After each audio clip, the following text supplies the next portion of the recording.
बिस्मिल्लाहिर्रहमानिर्रहीम।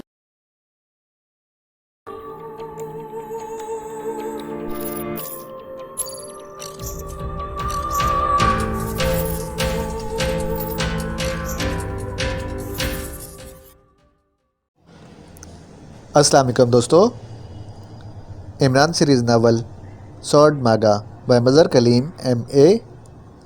अगर आपने अभी तक हमारे चैनल जासूसी दुनिया को सब्सक्राइब नहीं किया तो सब्सक्राइब करें और बेल आइकन पर क्लिक कीजिए। बॉस, क्या अब हम वापस आ जाएं या हमारे लिए कोई काम रह गया है? मोरैन ने कहा। बज़ाहिर तो तुम्हारा काम ख़त्म हो गया है, क्योंकि हमें इमरान से ख़तरा था कि वो साइंसदान भी है, इसलिए वो हमारी चोरी ना पकड़ ले। लेकिन अब चूँकि वो हलाक हो गया है तो अब हमें एहसास हो रहा है कि इसकी मौत का क्रेडिट लुसानिया के हिस्से में आया है। ये क्रेडिट क्यों ना पोलैंड के हिस्से में आ जाए? बॉस ने कहा। बॉस, फिर पाकिस्तान सीक्रेट सर्विस के इंतकाम का निशाना भी तो हमारा मुल्क ही बनेगा, ये भी सोच लें। ओह ओह, वाकई इस पहलू पर तो मैंने गौर ही नहीं किया। वाकई पाकिस्तान सीक्रेट सर्विस सिर्फ 5-6 अफराद पर मुश्तमिल नहीं होगी। नतीजा ये कि पाकिस्तान सीक्रेट सर्विस का दूसरा ग्रुप हमारे मुल्क में तबाही का आगाज़ कर देगा। ओके, अब तुम वापस आ सकते हो। गुड बाय, बॉस ने कहा और इसके साथ ही रब्ता ख़त्म हो गया। लो, वाकई ये तो कमाल हुआ है कि हम यहाँ इंतज़ार करते रहे हैं और मिशन ही का ख़त्म हो गया है। जोसेफ ने कहा। नहीं, मैं इसे तस्लीम नहीं करती। इमरान इतनी आसानी से नहीं मारा जा सकता। वो माफूकुल फ़ितरत सलाहियतों का मालिक है, इसलिए आज तक वो बड़े बड़े हादसात में भी महफूज रहा है। ये सारी गेम अलबत्ता इसकी होगी। जिस तरह हमने मिशन ख़त्म कर दिया है, इसी तरह ब्लैक स्टोन भी इत्मीनान का सांस लेकर ढीले पड़ गए होंगे, और फिर अचानक ईमान हमला करेगा तो इन्हें मालूम होगा कि इन्हें अहमक बनाया जा रहा था, और वो बन गए। मोरैन ने मुसलसल बोलते हुए कहा। चीफ की रिपोर्ट गलत नहीं हो सकती मोरैन, डोचे ने कहा, और फिर जोसेफ ने भी जब डोजे का साथ दिया तो मोरैन बेख्तियार उठकर खड़ी हो गई। तुम्हारा मिशन तो ख़त्म हो गया, लेकिन मेरा नहीं। मैं लुसानिया जा रही हूँ। मैंने स्कॉट का हेडक्वार्टर देखा हुआ है। मैं खुद वहाँ जाऊँगी, फिर देखना कि मैं सच कह रही थी या नहीं। मोरैन ने इंतहाई गुस्सीले लहजे में कहा। ओके, चलो हम सब इकट्ठे चलें। हो सकता है कि चीफ को वाकई ईमान के बारे में रिपोर्टिंग की गई हो, डोचे ने कहा, और जोसेफ ने भी मुस्कुराते हुए इस बार डोचे का साथ दिया तो मोरैन के चेहरे पर मुसर्रत का आबशार सा बहने लगा। इमरान और इसके साथी बेहद ख़तरनाक सिचुएशन में फंस चुके थे। तार को झटका देने से सिर्फ कड़कड़ाहट की तेज़ आवाज़ें निकली थीं, लेकिन रॉड्स वैसे के वैसे ही अपनी जगहों पर मौजूद थे। और सामने स्कॉट और माथुर और इसके पीछे खड़ा डेविड, तीनों के हाथ जेबों में थे, और वो किसी भी लम्हे मशीन पिस्टल निकाल कर फायर खोल सकते थे, और इमरान और इसके साथियों के पास बच निकलने का कोई रास्ता न था। और फिर वैसे ही हुआ जैसे इमरान ने सोचा था। स्कॉट और माथुर दोनों ने जेबों से मशीन पिस्टल्स निकाले और इनके चेहरों पर सफाकी जैसे फैलती चली गई।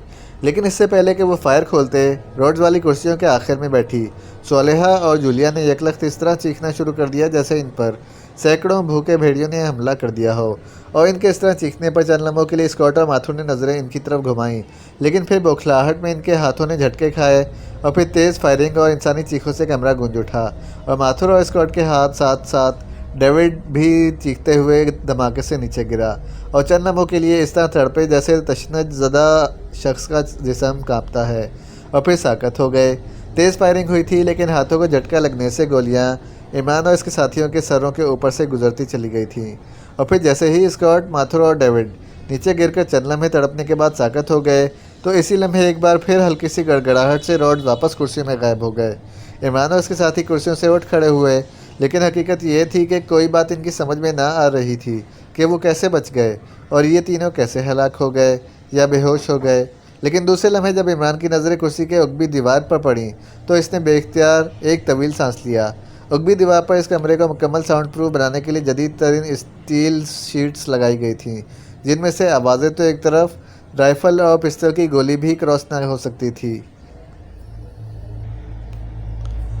आजकल साउंड प्रूफ कमरे स्टील शीट से बनाए जा रहे थे, और वो वाकई 100% साउंड प्रूफ बन जाते थे। लेकिन इसका एक कमज़ोर पहलू भी था जिसका अभी तक कोई हल सामने ना आया था। वो कमज़ोर पहलू ये था कि इस स्टील शीट पर जब फायरिंग की जाती तो गोलियां इसे क्रॉस करके दीवार में ही ख़त्म हो जाने की बजाय इससे टकराकर वापस इतनी तेज़ी से ही पलटती थीं जिस स्पीड से इन्हें फायर किया जाता था।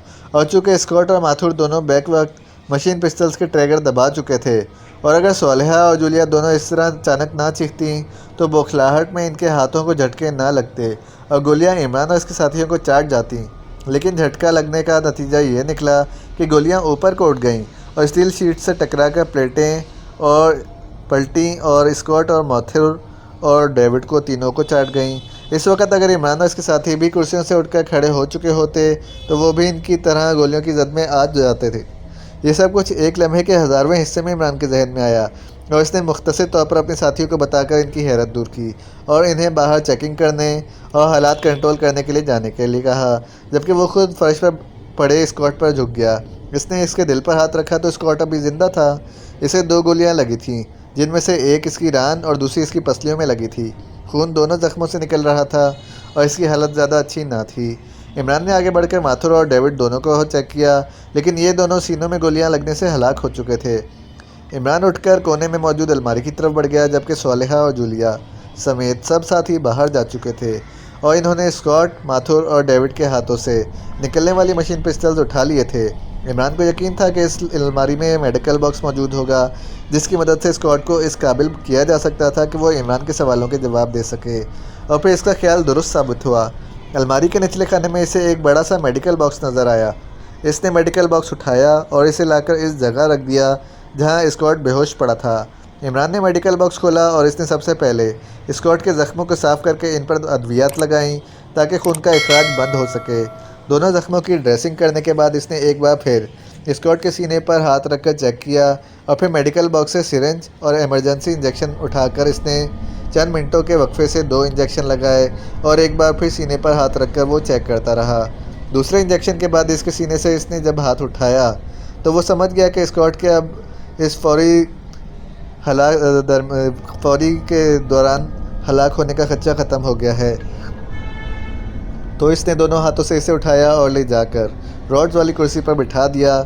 ये वो कुर्सी ना थी जिस पर इमरान या इसके साथी बैठे रहे थे, क्योंकि सिर्फ इन कुर्सियों के रॉड्स हरकत में आए थे जिनकी तारों को तोड़ने की कोशिश की गई थी। बाकी कुर्सियां वैसे ही नॉर्मल हालत में थीं। स्कॉट को एक कुर्सी पर डालकर वो मुड़ा और दरवाजे के करीब मौजूद स्विच बोर्ड के निचले हिस्से में सुर्ख रंग के बटनों की तवील कतार, जिनमें से चंद बटन पहले से प्रेस थे। इमरान इन्हें देखते ही समझ गया कि ये इन कुर्सियों के बटन हैं जिन पर वो मौजूद थे।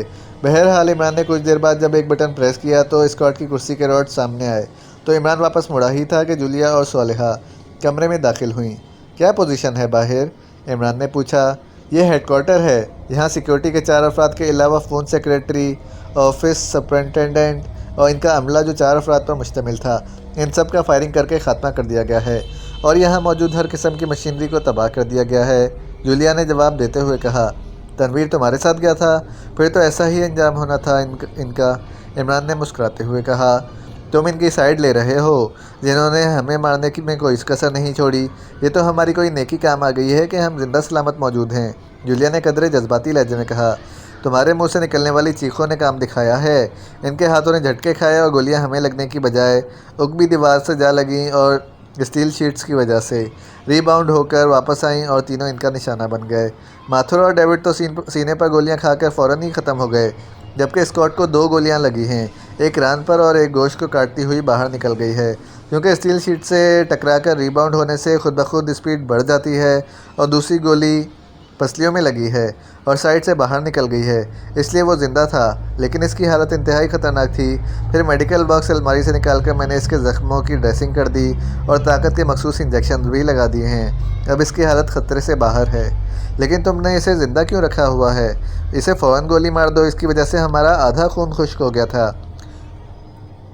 इस बार वाकई कोई नेकी काम आ गई है जो बच गए हैं, लेकिन मुझे अभी तक कोई समझ नहीं आई कि तुम दोनों अचानक क्यों इस तरह चीख पड़ी थी। क्या मतलब?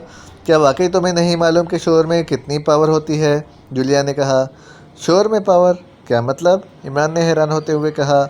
इमरान, हैरान होने की ज़रूरत नहीं है। मैंने एक साइंसी रिसाले में बुलंद आवाज़, चीख या शोर के बारे में पढ़ा था कि शोर में भी पावर होती है, और शोर की पावर बाज़ औक़ात हैरान कुन नताइज देती है। हमारी कुर्सियों के रॉड्स बावजूद कड़कड़ाहट के गायब ना हो रहे थे। इसका मतलब था कि वो किसी वजह से हरकत में नहीं आ रहे। हालांकि हमने तारों को बहुत झटके दिए थे। हर झटके पर कड़कड़ाहट की आवाज़ें तो सुनाई देती, लेकिन रॉड्स ना खुले। तो मैंने और सोलेहा ने पलके झपका कर शोर पैदा करके इनमें हरकत लाने का फ़ैसला किया, और हमने इसका बाकायदा सालेहा की रिहाइशगाह में तजर्बा किया था कि शोर की वजह से मेज़ पर पड़ा हुआ शीशे का गिलास हरकत में आ जाता था। चुनांचे हम दोनों ने बैक वक्त अपनी ताकत से भी बढ़कर चीखें मारी, जिसके दो नतीजे हमारे हक में निकले। एक तो ये कि ये अचानक चीखों का शोर सुनकर ये लोग चंद लम्हों के लिए हमारी तरफ मतवज्जे हो गए, लेकिन चूँकि ये तरबियती याफ्ता लोग थे इसलिए चंद लम्हों बाद ही इन्होंने दोबारा अपने टारगेट्स यानी हमारी तरफ फायर खोल दिया। लेकिन चीखों के शोर की वजह से हवा में जो पावर पैदा हुई इसने इनके हाथों को झटका दिया और गोलियां हमें लगने की बजाय दीवार पर लगीं और पलटकर वापस इनको निशाना बना दिया जो हमें मारना चाहते थे। दूसरा, इस शो ने रॉड्स को वो हरकत दिला दी जो हरकत बावजूद तारें खींचने के ना हो रही थीं। जूलिया ने पूरी तफसील से बात करते हुए कहा, तुम्हारी बात दुरुस्त है। तवील अरसा पहले मैंने काफिरिस्तान के ख़िलाफ़ एक मिशन मुकम्मल किया था जिसमें आवाज़ के ज़रिए लोगों को हलाक किया जाता था। साइंस के मुताबिक इंसानी कान सिर्फ एक ख़ास हद तक आवाज़ का दबाव बर्दाश्त कर सकते हैं। इससे ज़्यादा ताकतवर आवाज़ दिमाग को फाड़ देती है और दिलचस्प बात यह भी सामने आई है कि ज़्यादा ताकतवर आवाज़ सुनाई भी नहीं देती। इसलिए इस मिशन की तफसीली रिपोर्ट पर मिशन का नाम हमने खामोश चीखें रखा था। इसके लिए जनाब मज़हर कलीम एम ए का नावल खामोश चीखें ज़रूर पढ़िए। तुम दोनों ने वाकई बर वक्त काम दिखाया है, वरना इस बार मामलात बेहद ख़तरनाक हो गए थे। इमरान ने इनकी तारीफ़ करते हुए कहा तो जूलिया और सालेहा दोनों के चेहरे बेख्तियार खिल उठे। अब इस स्क्वाड का क्या करना है? जूलिया ने स्क्वाड की तरफ इशारा करते हुए कहा, यह हेडक्वार्टर तो इसका है, लेकिन एक और आदमी सुपर चीफ है जिसका नाम लॉर्ड हंटर है और असल आदमी भी वही है। इसका हेडक्वार्टर भी मेन हेडक्वार्टर है। अब इसका खात्मा ज़रूरी है, इमरान ने कहा और फिर आगे बढ़कर इसने कुर्सी पर रॉड्स में जकड़े बेहोश पड़े स्कॉट का मुंह और नाक दोनों हाथों से बंद कर दिया। चलना वो बाद जब स्कॉट के जिस्म में हरकत के आसार नमूदार हुए तो इमरान ने हाथ हटाए और सामने पड़ी कुर्सी पर बैठ गया। तुम इससे पूछगछ करो, हम बाहर जा रही हैं, जूलिया ने कहा तो इमरान ने इस बात में सर हिला दिया। सालेहा भी साथ ही उठी और फिर वो और जूलिया दोनों कमरे से बाहर चली गईं, जबकि इमरान अब कमरे में अकेला था। स्कॉट ने कुछ देर बाद कराते हुए आंखें खोल दी, लेकिन इसकी आंखों में अभी धुंध सी छाई हुई थी। तुम्हारा नाम स्कॉट है और तुम ब्लैकस्टोन के चीफ हो, इमरान ने जानबूझकर तारुफ कराते हुए कहा, क्योंकि इसका अंदाज़ तारुफ ऐसा था कि सामने मौजूद आदमी के जहन को झटका देता था और इसके जहन पर छाई हुई बेहोशी की धुन ख़त्म हो जाती थी। और ऐसा ही हुआ। इमरान की बात सुनकर स्कॉट को झटका लगा और वो कराते हुए सीधा हो गया। ओह ओह, तुम कौन हो? ये सब कैसे हो सकता है?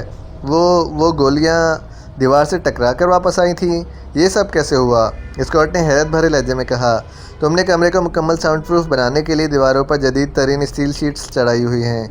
गोलियां इससे टकरा कर रिबाउंड हुईं और तुम इनके टारगेट पर आ गई। तुम्हारे दोनों साथी माथुर और डेविड हलाक हो गए, ये सामने इनकी लाशें पड़ी हैं, इमरान ने कहा। लेकिन रॉड्स कैसे ओपन हो गए? स्कॉट ने कहा तो इमरान ने इसे तार को झटका देने और शोर के ज़रिए हरकत में लाने की तमाम बातें इसलिए बता दी ताकि इसकी हैरत दूर हो सके। हमसे वाकई गलती हुई है कि हमने ख़जाने के लालच में तुम्हारे सफारतकार को हलाक कर दिया था। तुम इसके एवज़ जिस कदर दौलत कहो हम देने के लिए तैयार हैं। तुम्हारा कसूर तो सिर्फ इतना था कि तुम ब्लैकस्टोन के चीफ हो, लेकिन मुझे मालूम है कि तुम्हारा सुपर चीफ लॉर्ड हंटर असल ज़िम्मेदार है। तुम अब मुझे बताओगे कि इसका हेडक्वार्टर कहाँ है? इमरान ने कहा, इसके हेडक्वार्टर में ऐसे हालात नस्ब हैं कि सिर्फ वो आदमी अंदर ज़िंदा दाखिल हो सकता है जिसके जिस्म में लॉर्ड साहब ने मखसूस चिप लगाई हुई हो, क्योंकि वहाँ का कोई निज़ाम साइंसी है। स्कॉट ने कहा, चलो वहाँ फ़ोन तो किया जा सकता है, फ़ोन नंबर बता दो, इमरान ने कहा।